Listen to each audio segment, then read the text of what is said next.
goota jaalu qeerroon koo sulumna miti almataa roorroo jibbee gootatu biyyaaf du'a gootatu biyyaaf du'a akka taaddee gootitti obboroo barii lafaa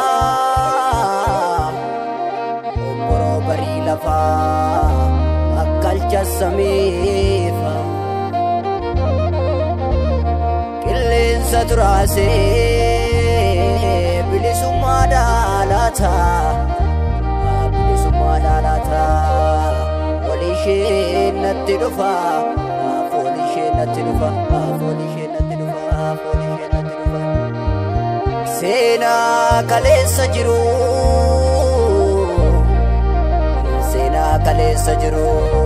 dhugaa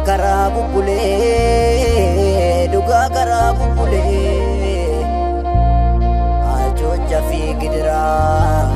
hedduudha waliin turre har'a geemee sokkii hunduu sirratti bare hayyuun kiyyarreen bare beekan kiyyarreen bare murataan korreen bare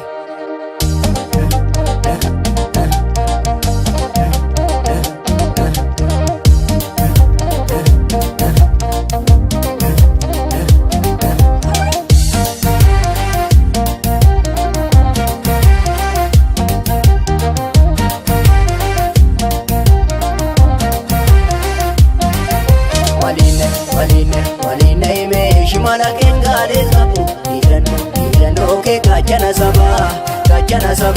Iti seni loli Enyubashi santu situka Iti seni loli Enyubashi santu situka Walina ime Shimala kengale sabu Irano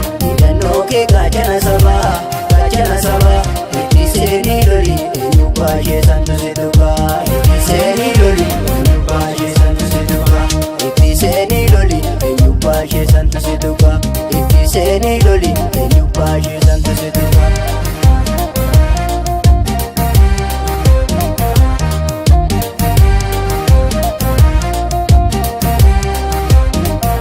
Kapsootu hanga'ee akka urjii calaqqisa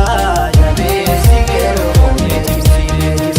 Urjuu walabummaa bartokkummaa sana cimsa Jabeessi qeerroo koomee cimsee Dhaloonni baratee akka durii miti gurbaa Jabeessi qeerroo koomee cimsee Dhalqeerran salamii booji'aa akka abbaa Jabeessi qeerroo koomee cimsee Yagaachana sabaa falmataa kiyya jajjabee Jabeessi qeerroo koomee cimsee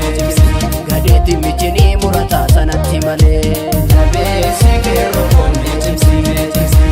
Jabeessi qeerroo koomee cimsee Jabeessi qeerroo koomee cimsee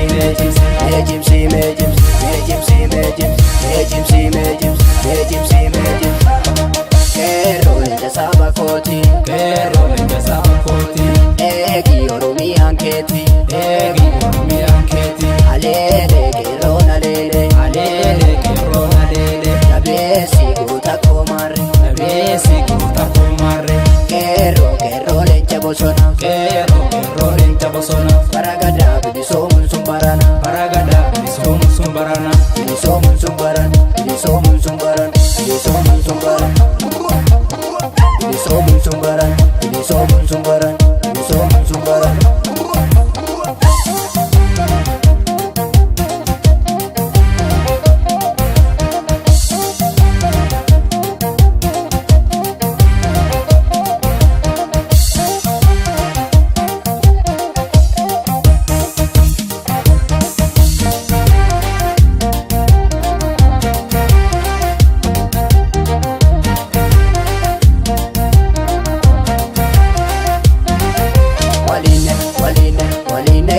Shimala kengale sabu Irano ke kachana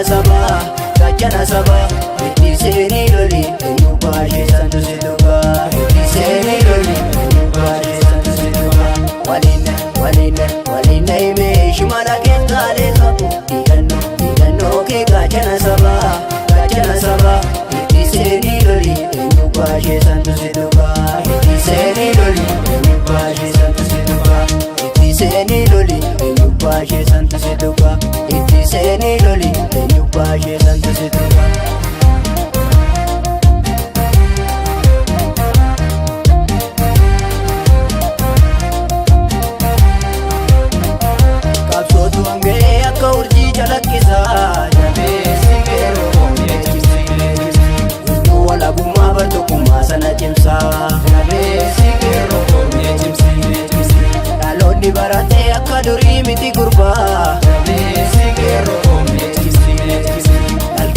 lamii booji'a akka abbaa. Jabeessi qeerroo koomee cimsee Yaa gaachana sabaa falmataa kiyya jajjabee. Jabeessi qeerroo koomee cimsee Gadeetti michinii murataa sanatti malee.